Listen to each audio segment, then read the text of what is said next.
I stood in my doorway, blinking in disbelief as Karen Montgomery, the self-proclaimed queen of our neighborhood HOA, ranted about my son Jake with her arms crossed so tightly her veins looked ready to pop. Her smug smile oozed the kind of entitlement only someone who'd never heard no could muster, and her words hit me like a slap. You need to remove him. He's bringing down the property values. I gripped the doorframe, half convinced I'd misheard, but she doubled down, gesturing vaguely at my house as if it were a blight on her perfect kingdom. Your son needs to move out, she said, her tone dripping with condescension. The HOA has standards, and frankly, it's not fair to the rest of us. The constant eyesore, the modifications. By modifications, she meant the wheelchair ramp Jake, my 18-year-old son, relied on to get in and out of his own home ever since a car accident left him paralyzed at 10. I took a deep breath, forcing my clenched jaw to relax before I said something that landed me in cuffs. Karen had been a thorn in our side for years, nitpicking everything from trash can placement to Christmas lights, but this was a new low even for her. Jake was a fighter, funny, whip-smart, and tougher than Karen could ever dream of being, yet here she was, acting like his existence was a violation of her precious rules.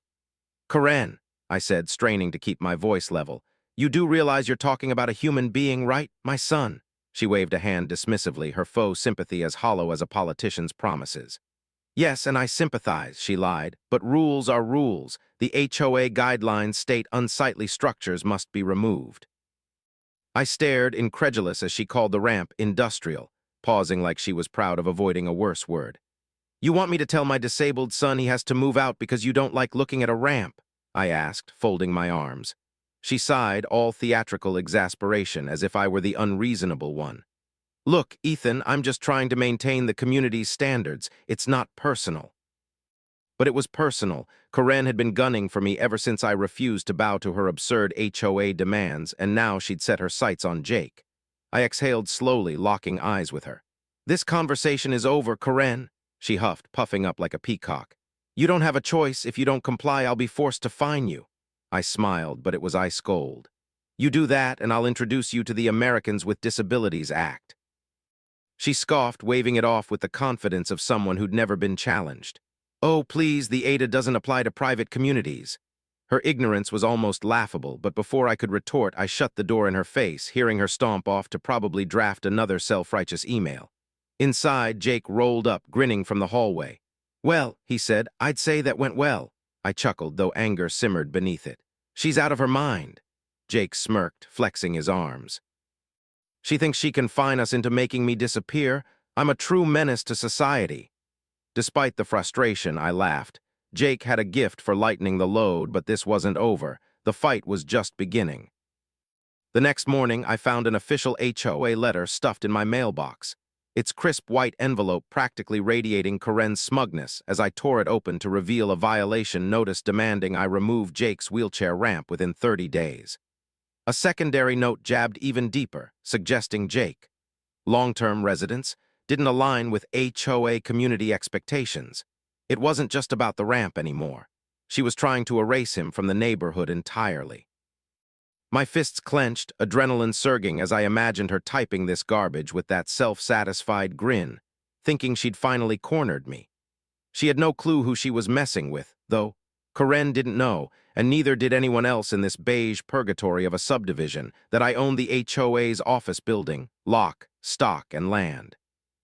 Years back, I'd noticed the property management company they rented from was floundering, so I'd quietly snapped up the deed under a separate LLC, a little insurance policy I'd kept in my back pocket. Now, as I stood there with her letter crumpling in my grip, I grinned. She wanted a war, and I was about to bring the artillery. The next HOA meeting rolled around, held in that same stale coffee-scented conference room where Karen reigned like a dictator over a long table of reluctant minions too scared or apathetic to defy her. She sat at the head, tapping her manicured nails on her thick rulebook, smirking as Jake and I walked in me with a casual stride, him rolling beside me with a poker face that hid the sarcasm I knew was itching to spill out. I took a seat across from her, leaning back like I hadn't a care in the world, while Jake parked next to me, his presence alone a quiet defiance of her nonsense. Karen cleared her throat with a theatrical flourish, savoring the moment as she launched into her attack. Before we begin today's agenda, I have an urgent matter. Ethan, I trust you received the formal notice. I nodded, keeping my tone light. Oh, I did, Karen. A real masterpiece, almost convinced me you had actual authority. Her smugness flickered, but she pressed on, oblivious to the trap she was walking into. You have 30 days to remove the structure or fines will apply, she said, glancing at Jake like he was a stray couch she wanted hauled off. And given your son's an adult now, you should encourage him to find alternative accommodations that fit our guidelines. The room went silent, a few board members squirming as her words hung like a bad smell, but no one dared challenge her. Years of her tyranny had beaten the fight out of them. I exhaled, keeping my face neutral despite the fury bubbling inside. Karen, do you hear yourself? You're trying to kick out a disabled kid over a ramp. That's not just ridiculous, it's illegal. She flashed a tight-lipped smile, all fake pity. It's not personal, Ethan. The rules maintain the neighborhood's integrity. If we let one person bend them, what's next? Neon green houses, chaos. I leaned forward, resting my arms on the table. You're comparing a ramp to a neon house? The HOA overrides your little handbook, you know. Her eyes flared, but she stayed cool. We're a private community, the HOA doesn't apply. Jake snorted beside me, muttering, You're about to find out how wrong you are, and I couldn't help but smirk. Karen was in for a reckoning she'd never see coming. Karen ignored Jake's jab, folding her hands with a smugness that said she thought she'd already won, her voice steady as she declared. I've spoken with the HOA board. We've decided the ramp must go, and if it's not removed within the deadline, your property will accrue fines. Non-compliance will result in a lien. The room stayed deathly quiet, her words sinking in as she stared me down, expecting me to buckle under her imaginary throne's weight. But I just watched her, letting her bask in her moment before I pulled the rug out. After a beat, I smiled, slow and deliberate, and her confidence wavered just for a second. That's interesting, Karen, I said, reaching into my bag and sliding a folder across the table, because I had a conversation too with my attorney. Her face paled slightly, though she forced a chuckle, brushing it off. A lawyer? That's unnecessary. I leaned back, tapping the folder. Oh, it's very necessary. See, you've been running this HOA like your personal fiefdom, but when you target someone in a way that breaks federal law, it gets messy. It's a well-documented case of housing discrimination. If you push this, I'll sue you personally, and the HOA will drown in lawsuits for years. The silence thickened, a few board members shifting nervously as Karen's composure cracked, her jaw tightening like she might grind her teeth to dust. You're bluffing, she snapped, but her voice had lost its edge. I shrugged, all calm defiance. Try me. For the first time in years, she looked uncertain, her eyes darting as if searching for an escape. But then, like a switch flipped, her arrogance roared back. Even if you go that route, Ethan, the HOA still holds power over your property. We make the rules, and if you're not careful, you'll face more than a ramp violation. I couldn't help it. I grinned, savoring the shift about to hit her like a freight train. That's funny because I own something too. Her eyes narrowed, suspicion creeping in. What are you talking about? I leaned back, letting the moment stretch. The HOA office, the building you operate out of, the one you lease. I bought it last month. Her mouth parted, a flicker of panic breaking through her mask as I pressed on. So technically, Karen, you're violating my property rules right now. The room went still, the other board members exchanging wide-eyed glances like they'd just realized they were on a sinking ship. Karen, for once, was speechless, her usual venom replaced by a stunned gape. I could have left it there, but I wasn't done. Standing, I tucked the folder back into my bag.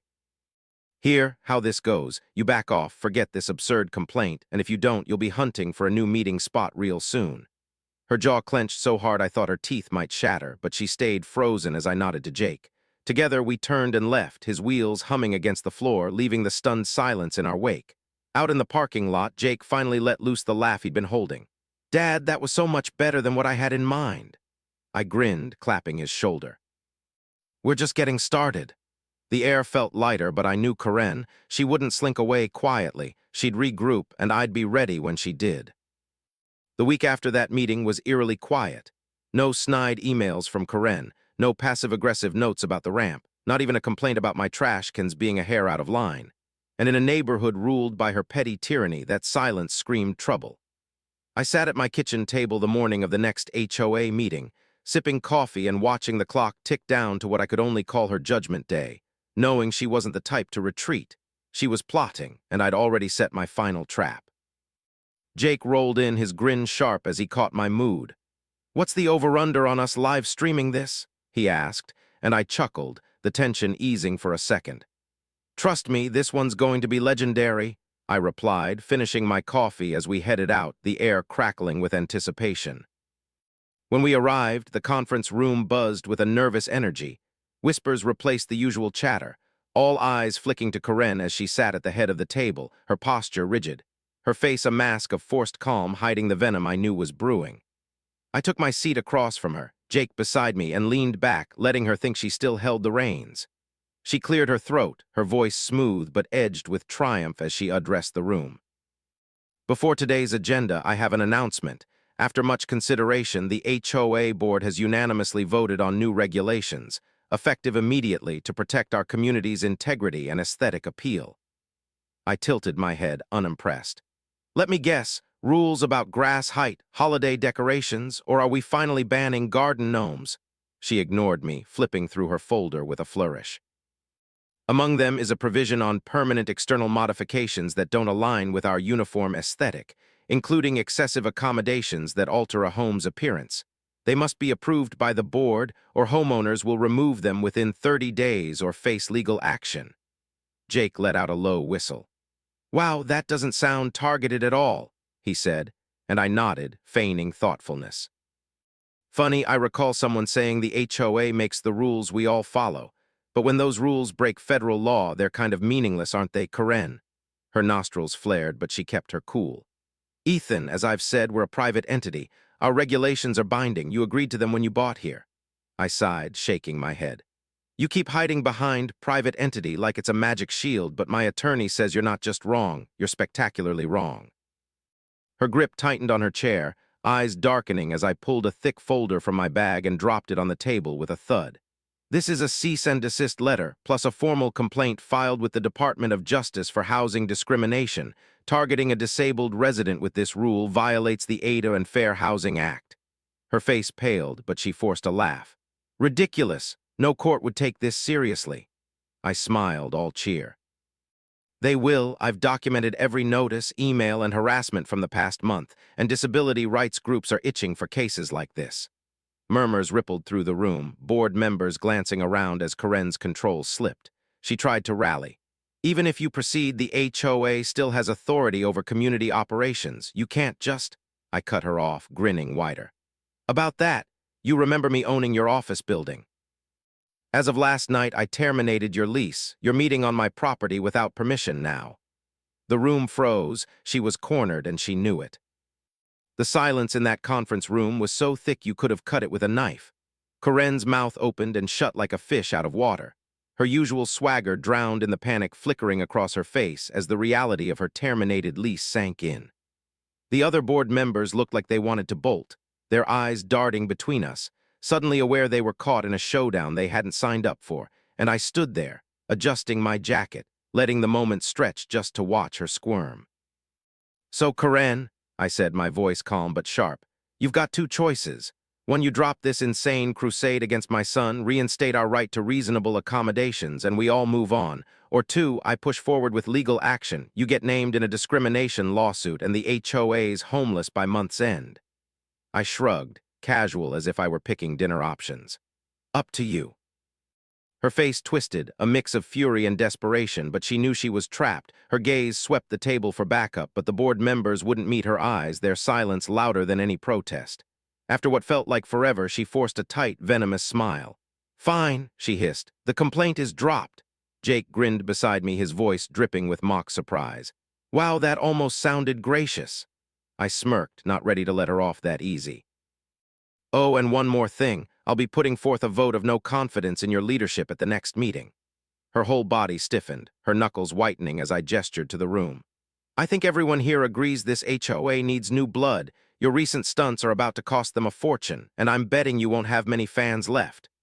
A few heads nodded hesitantly, the tide shifting under her feet, and Karen's expression darkened into something feral, but she knew she'd lost. Without a word, she grabbed her folder and stormed out, the door slamming behind her like a gunshot.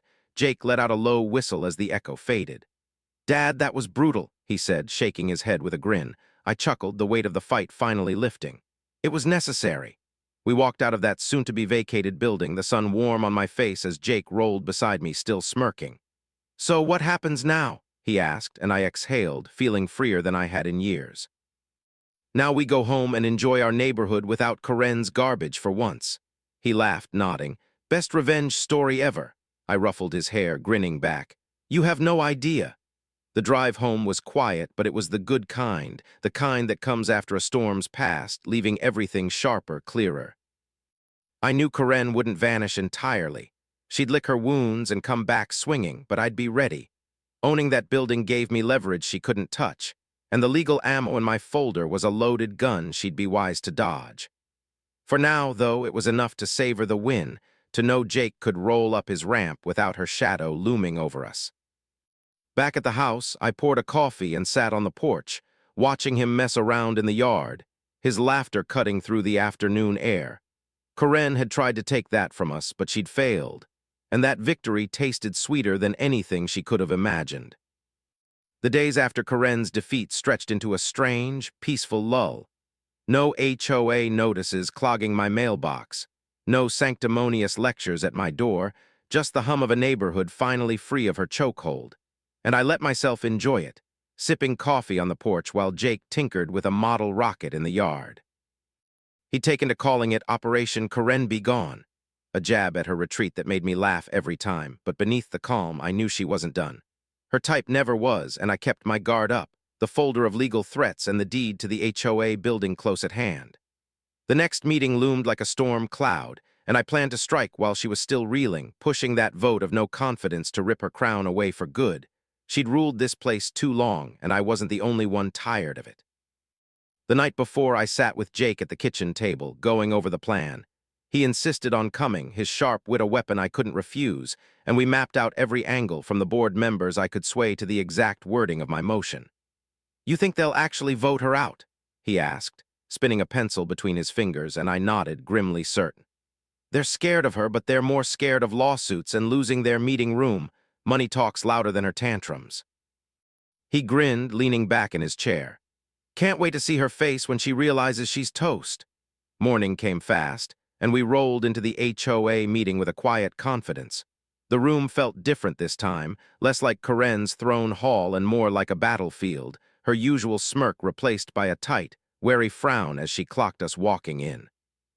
I took my seat, Jake beside me, and let her stew as the agenda droned on, waiting for my moment. She opened with some nonsense about community unity, a weak attempt to gloss over her humiliation, but her voice shook just enough to betray her.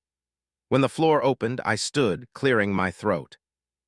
"I'd like to propose a vote of no confidence in Karen Montgomery's leadership. Her recent actions have exposed the HOA to legal risk, alienated residents, and wasted resources. It's time for a change." The room went still, her eyes blazing as she snapped. "This is absurd, you can't just—" But I cut her off, sliding a printed motion across the table. "It's within the bylaws, Karen, page 47, section 3. Anyone can call it with cause, and I've got plenty." Murmurs broke out, a few nods from folks who'd borne her wrath too long, and she scrambled to regain control, her voice rising. "Ethan's exaggerating. I've kept this community pristine. He's the one causing trouble." Jake snorted beside me, muttering, "Pristine like a prison yard," and a few stifled laughs rippled through. Her grip was slipping, and she knew it. I leaned forward, calm but firm. "You targeted my son over a ramp, Karen. That's not leadership, it's discrimination, and it's cost us all. How many here want to foot the bill for her lawsuits?" Hands twitched, eyes darted, and when the vote came, it wasn't even close. 6-2, she was out, her reign crumbling as she sat there, stunned, her folder clutched like a lifeline that already snapped. Karen's fall was a quiet implosion. She sat there, frozen, as the vote tallied against her, 6 hands raised to oust her against 2 loyalists too entrenched to see the ship sinking, her manicured nails digging into her precious rulebook like it could save her from the humiliation. The room buzzed with a mix of relief and disbelief, years of her iron grip dissolving in a single decisive moment, and I watched her face cycle through shock, fury, and finally a brittle mask of defiance as she shoved her chair back and stood. "You'll regret this," she spat, her voice trembling with venom. "This HOA will fall apart without me. You're all too weak to manage it." but the words landed flat, her audience already turning away, done with her reign. She stormed out, the door banging shut behind her, and Jake let out a triumphant whoop beside me, breaking the tension as a few nervous laughs followed. He grinned, nudging me. "Ding dong, the witch is dead, huh?" I smirked, clapping his shoulder. "Let's hope she stays that way." The meeting stumbled on, a shell-shocked board fumbling to pick an interim leader, but I barely listened, the victory sinking in. Karen was gone, her crusade against Jake buried under her own arrogance, and for the first time I felt like we could breathe in this neighborhood.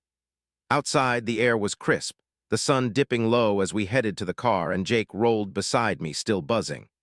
"Think she'll try something else?" he asked, and I nodded, realistic but unworried.